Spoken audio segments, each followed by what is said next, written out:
Welcome to Digital Asset News, where we hit top stories in cryptocurrency and digital assets and break them down to bite-sized pieces. Today, we've got some pretty interesting stories on the eve of Super Bowl. First up, crypto legend Peter Brandt analyzes Bitcoin, Litecoin, and XRP, says early signs suggest Bitcoin will rally much higher than $100,000, and why this person that does trading, I believe in the things that he says. Also, in the face of Bitcoin's recent impressive rally, investors are still not taking profits. Today is February 2nd, 2020, and we just had a little push.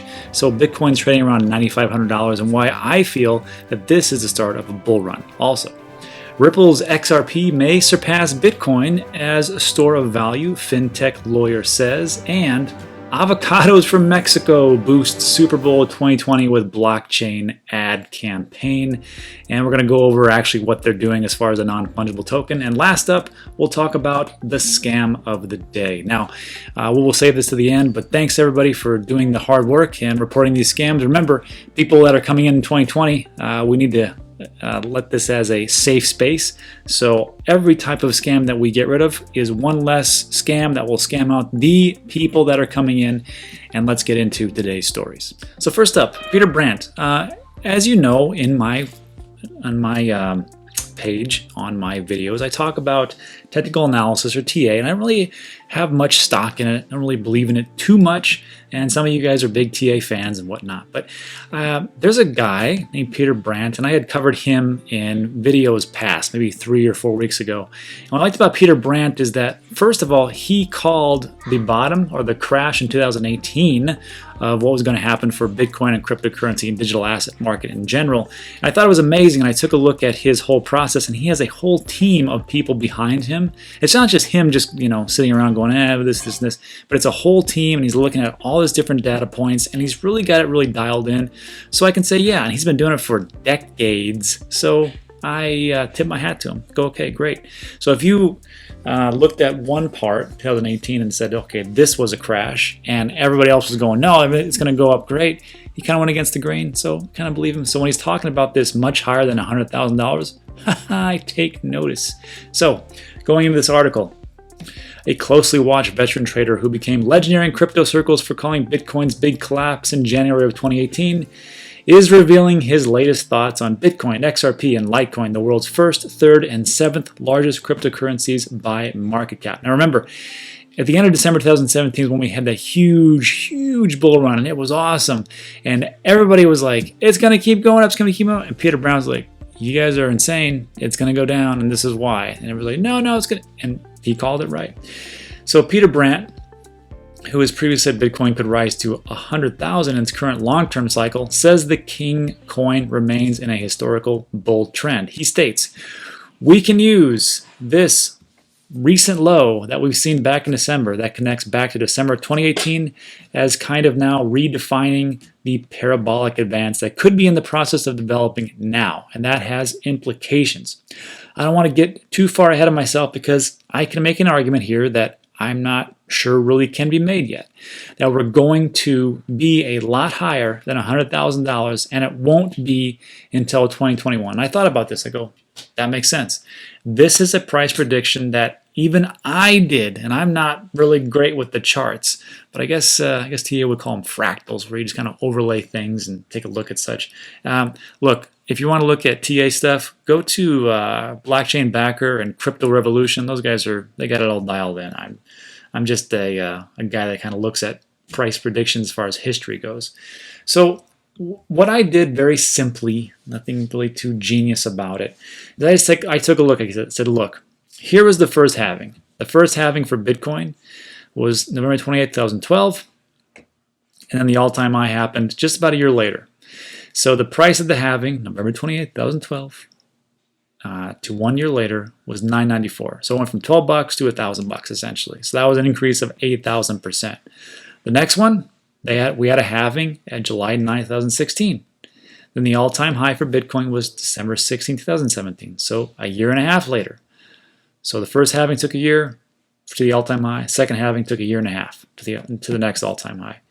And it went from 650, the low point, to the all-time high of about 20 grand. So that went up about 2,900%, or let's just say 3,000%. So I just looked at this. I said, look, here's the first halving, went up 8,000%. Here's the second halving, went up 3,000%. So that's about a reduction by about a third. So maybe the third halving, we're only going to have another reduction by about a third. So that's a 1,000% increase. So if you look at the third halving, which is coming up in 98 days, 100 days, somewhere around there, in May 12th, 2020, you're looking at, it might be around $10,000. And then maybe if it goes up 1,000%, we're looking at 100,000. So that was the most conservative number that I could come up with in my limited ability to understand these types of things. But what Peter here is saying is that due to these different types of charts that he's looked at, we're going much higher. And I thought, sure, makes sense. Even Tim Draper thinks the same thing. So I said, okay, if we could do this, everything being equal, so the first halving, the second halving, it goes down by about a third. We know that's historical data. We can't change that. But let's say from the second halving to the third halving, and remember, we've done a lot of different infrastructure building. We've had institutions come in. I mean, we've got Fidelity coming in. Or Fidelity Digital Assets is here.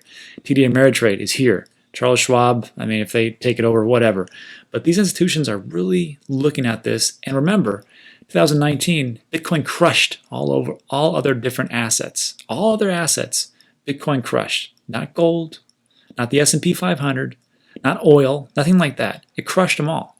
So you think that these institutions aren't going to buy into Bitcoin and recommend it to their clients? I don't think so. So let's say that all this work that we've been done, all the people that know about Bitcoin now, everything just kind of comes into play. So instead of going down by about a third, from 2,900% down to 1,000%, let's say it goes up by about a third. So let's say we're looking at 4,500%. Just saying, could happen. Hey, it's cryptocurrency, who knows? I don't know. Not financial advice, just saying this could happen. So if the price at halving is 10,000 on May 12, 2020, then maybe it takes about a year, like what Peter Brandt was saying, in 2021, $450,000. $450,000. Look, Tim Draper, who is a VC guy, he's a venture capitalist, he puts a lot of mind into, and he just does like small things, like Tesla, like Uber. Small stuff, little things. He's picked winners again and again and again and again. He's telling you, he was the one that said in 2014, he's like, look, Bitcoin's going to go to 10,000 at least. And everybody laughed and thought he was a moron. And then, 2017 rolled around and he was off by 50%. It went up to $20,000. So he's thinking 250,000 minimum in 2021. So we will see. Just interesting stuff to look at. I thought it was I go, great, that's kind of like where I had it. I don't think it's going to be 100,000. I think that's the minimum. I think it's going to be between 100 and 450. But that's just me talking. Not financial advice, just some YouTuber spouting off. Who knows? All right. So again, Peter Brandt starts to talk about, he says, Brandt says Bitcoin may be coiling in a bullish symmetrical triangle. That dates back to late 2017. He's talking, these different these different parts as far as TA that I have really no idea what he's talking about. And then he comes down, he says, a continuation symmetrical triangle is a coil that contains 4 major contact points. He talks about here. And these are points from 2017, 2018, 2019, and in the future. So all these different points that he's talking about is a aspect of technical analysis that him and his team have gone over and over and over again. He goes, look, if you take a look at these 4 points, this is what it's going to go to. This is what's going to happen. And in 2021, he's thinking that it's going to go far exceed $100,000. Now, he's going to do more research and look at it, but I agree with him. And he starts to talk about more TA stuff down here. If you want to look at that, great. I will have a link in the description. But for right now, let's go to the next story. So next up, this goes to the first story we talked about. Talks about in the face of Bitcoin's recent impressive rally, investors are still, double L, not taking profits. So interesting. And I'm not going to read this whole article. It just comes down to a couple sentences. The taking of profits, evidenced by Bitcoin exchange deposits, has not increased despite the price surge. So if you see that the price is going up, you take your private wallet, you drop it in an exchange, The exchange goes, what do you want to do with this? I want to sell it. You sell it, get your money, out you go. This is the opposite of what happened in the 2019 rally, which saw Bitcoin go to like around 13,000, which saw exchange deposits rise sharply to about 60,000 per day. So far, this one right now, we're talking about today, they have dropped by more than 50% to about 27,000 per day. So what does that mean? That means that people are still holding on to their Bitcoin. They're hodling hard and they're like, I'm not selling. I know what I see as far as the Bitcoin halving going and the supply and demand, and maybe I read this thing about Peter Brandt, or maybe I watched Digital Asset News or whatever, you can just see that, hey, they're going to hold on for dear life because they believe, and I believe, that Bitcoin's going to go pretty high. Now, is Bitcoin going to be the end-all, be-all to rule them all? No, I don't think so. I don't think so. I think that there's room for more. Bitcoin can't do everything. Bitcoin in the beginning was a means of payment, and now it is a store of value. So it can't do everything. We need something that we can pay with. We need smart contracts. We need different things. And before you say Bitcoin can do that, Bitcoin can do that, hold on, slow your roll. Stay in your lane. If Bitcoin is the store of value, let it just be the store of value. Great. Can't be everything to everybody. It doesn't work like that. Anyhow, that's it for that article. Let's move on. Ripple's XRP may surpass Bitcoin as store of value, fintech lawyer says. Now, before the Bitcoin max list head explodes, you can't do that, you can't do that, blah, blah, blah, blah. Just calm down. It's going to be all right. Bitcoin's got its own thing like we just talked about. So let's see what this article says. Okay. So Arturo Portilla, a fintech lawyer from Mexico, is bullish on XRP to become a better store of value than Bitcoin. He has posted this thought on his Twitter page, saying that detractors are only beginning to realize this. In his post, Portilla has attached 3 recent charts of the XRP liquidity index, rising in the Mexican, Philippine, and U.S. corridors that work via the Bitso, Mexico, Coin.ph for Philippines, and the Bitcoin market crypto exchanges. So basically he's just saying, look, this is going to be a great store of value. You put your money into XRP, and then as time goes on, it should be okay. However, many users in the comment thread disagree with the lawyer and suggest that the best use case for XRP in the future would be what it is now, a bridge currency. As for the best store of value, they believe this status best suits Bitcoin. I got to agree. Look, XRP could be, anything could be a great store of value, really. But I believe XRP is a great use as a bridge currency. Look, these central bank digital coins, the CBDCs, which right now China's going to roll out theirs in Q1, and we're going to have others coming from Spain and the European Union and all that stuff. All these different blockchains, there has to be a way for them to communicate with each other because they're in their own ecosphere. And the only way to do that is to have some type of bridge currency. And XRP, I believe, is the one. XRP, Ripple, they are the ones that are setting up shop, talking to regulators. They have one of their offices in Washington, D.C. They know who's who and what's what, and it's not about what you know, it's who you know. And these guys know everybody. So if I was a betting man, I would put my money on XRP as being a bridge currency. Just my thoughts, just my 2 cents. Now, as far as a store of value, I had to think about this. What's a store of value? What's the definition? A store of value is the function of an asset that can be saved, retrieved, and exchanged at a later time and be predictably useful when retrieved. Sounds like Bitcoin, right? We can store it, we can save it, we can retrieve it, and we can use it whenever we get it, out of our wallets. More generally, a store of value is anything that retains purchasing power into the future. So here's the thing. I talked about this before.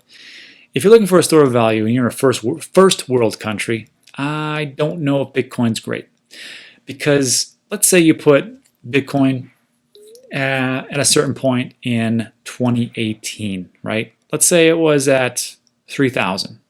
And then, 2 or 3 months later, it was at 6,000. You're like, great, take it out and double money. Everybody's happy, right? Now let's say the opposite is true. Let's say you put it in when it was at 13,000 in 2019, right? You're like, this thing going down, baby. This is going to go to the moon. Or 12,000 or 11,000 or whatever else. And now you took it out today, now you're at 9,500. So was it really a good store of value? I don't know. I think you just lost money, so it doesn't really store the value per se. Now, third world country. Let's say you've got a dictatorship and they're beating down on you. You're like, I have no place to go. I got to put my money to something, or else I'm going to take this money. Or there's hyperinflation. This doesn't work. You put your money into anything, especially Bitcoin. Sure, because at least you didn't lose it all, right? You know, you can make money, you can lose money. But a store of value to me is like I can store it somewhere. It's predictable. Like if I have to take it out in an emergency, like I have to feed my family, I'm in a third world country, I don't want half of my money to be there. I mean, it sucks if the government takes all the money away, right? But for it to take away half, that's a bummer. So to me personally, like I feel like a store of value, like I like to buy land. Land's a great store of value for me. I mean, I buy land out in the outskirts of any town that I've lived in, and usually it goes up or it retains the same amount of value. Now, if I am looking at store of value right now about what is stable, and somebody actually mentioned this in one of the comments, and I was like, that makes sense. How about just put in a stable coin? How about just put in, if you're talking about cryptocurrency, just put in a stable coin. That's the whole point of the stable coin, right? Now, Tether, with all its ups and downs and different issues that it has, it's still around. The USDC or whatever not the USDC, whatever the stable coin is on Coinbase, it's the same thing, right? So if you put in the stable coins, what's the chance that it's going to be the exact same amount in 3 months, 6 months, a year? Pretty good. So I was like, makes sense to me. Now, I could be wrong. Put your comments down below. But if you're like someone who's really going for the definition of store of value, that's the truth. Now, I think Bitcoin's going to go up, so I don't think it's a store of value per se. I think it's a great investment. But that's just what I say. Moving on. Curiously, Ripple CEO Brad Garlinghouse said, he goes, hey, Bitcoin to be a store of value and that he owns it. So for the Bitcoin maximalists out there, yes, even the CEO of Ripple says, I like Bitcoin. I think it's a good store of value. And this was in 2018, and he owns it. So that's it. Moving on. Last story of the day. And this is going to be interesting because we're going to actually play a game. So avocados from Mexico boost Super Bowl 2020 with blockchain ad campaign. So I like stories about mass adoption, and this is one of those stories. After creating its non-fungible token, avocados from Mexico partnered with Block V, so audience can collect the token in order to win prizes, including a $2,745 tiara. Great, whatever. Non-fungible token. The partnership between avocados from Mexico and Block V allows users to collect Phantom token through a Phantom wallet alongside a number of key actions for brand promotion. Interestingly, the more a user gains token, they are entered into a prize fund, prize fund with a chance of winning $30,000. And Phantom Labs in August worked alongside Miller Lite to create a mobile game powered by blockchain technology. And this is great. Everything that we can do as far as pushing out blockchain out there to get people to accept, to get people to understand what the whole thing is fantastic. I don't care what it is. Just push it out there so that people go, what's this? Blockchain? What's blockchain? Bitcoin? What's that? What? It went up 20% in how long? It beat everything in 2019? I'll get into that. Oh, what's Ethereum? What's XRP? What's Dogecoin? And then, once they get to Dogecoin, it's all over. Dogecoin maximalism. So I was curious about this, and I'm like, what is this all about? So this is a ad that's going to air for the Super Bowl. I think it's before the Super Bowl, not actually on. So I went to their website, and I was like, so here's the actual commercial. It's pretty funny. I'm not going to play it because whatever. And then here it says collecting cash in. I believe that's what this is going to drive people to. So you click to collect. And once you click that, it says, hey, win 15,000. I like 15,000. I'll try that. So I put my email address in. I did, let's see, whatever. And I put it in. And then it's going to say, check your email. We sent you a magic, it's pretty funny, magic login link. So you go here to your actual email and verify your account. Okay, I'll verify my account. All right, 1,000 a day giveaway. That's cool. I'll try that. Do you want more entries? I guess. Follow us, find avocado, share with friends. Okay, sure. So it doesn't let you get out until you do all this stuff. Find digital avocados from Mexico near you. Each one you collect gives you another entry in the drawing. Go to the map. Okay, so go to map. And then they want to know your location. Okay. Damn, it's kind of a, wow, that's cool. Hey, there I am in Houston. That's where I live. So let's see. So I'm going to click on this. Oh, I get it. So it's going to be in a mobile thing. And you're going to be able to like, it's like Pokemon Go. That's what it's going to be like. So when you're around and you find this in, well, I guess this would be Jersey Village. That's where you would go to and pick it up. I get it. And then you're going to get a chance to win. Okay, so it's a game. So great, whatever, fantastic. And that's it for today's video. I want to say thanks for hanging with me through the rants. And now, if you got time, let's go over the scam of the day. I'm going to keep this real simple. So the scam of the day, first of all, in all my videos, if you're new, welcome. But I put the link for the scam of the day in the description of every one of my videos. So underneath this video, it's going to say scam of the day. And you're going to click on that. It's going to take you to this handy dandy Google Spreadsheet. And this spreadsheet is going to have all the different scams that we found out there. Now, why would you want to participate? Why would I do that? Well, it's because you're early to the game and you want to make sure that this area is hospitable for all the people that are coming in. We don't grow unless people come into the space, correct?